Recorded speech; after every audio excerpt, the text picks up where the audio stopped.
Kita awali dengan informasi pertama, saudara lansia dan disabilitas yang ingin melakukan pencoblosan bisa didampingi oleh anggota keluarga hingga ke dalam bilik suara nantinya. Hal ini dilakukan untuk mempermudah lansia untuk menggunakan hak pilihnya pada pemilu mendatang. Hal tersebut disampaikan Ketua Komisi Independen Pemilihan Kota Banda Aceh, Yusri Razali, saat melakukan pemantauan ke gudang suara milik KIP Kota Banda Aceh menjelang penyaluran logistik pemilu ke sejumlah TPS nantinya. Para lansia dan disabilitas yang ingin memberikan hak suara nantinya bisa langsung ke TPS terdekat dan didampingi oleh anggota keluarga.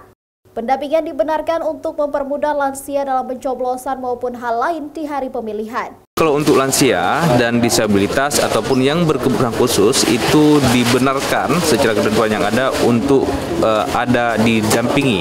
Yang didampingi ini boleh oleh keluarganya, juga boleh oleh petugas yang ada di TPS. Selain itu, lansia yang tidak mampu ke TPS juga akan dapat memberikan hak suaranya di rumah maupun rumah sakit. Perwakilan petugas KPPS dan saksi nantinya akan mendatangi rumah-rumah yang terdata lansia yang sudah tidak sanggup ke TPS. Syahril, Kompas TV, Banda Aceh.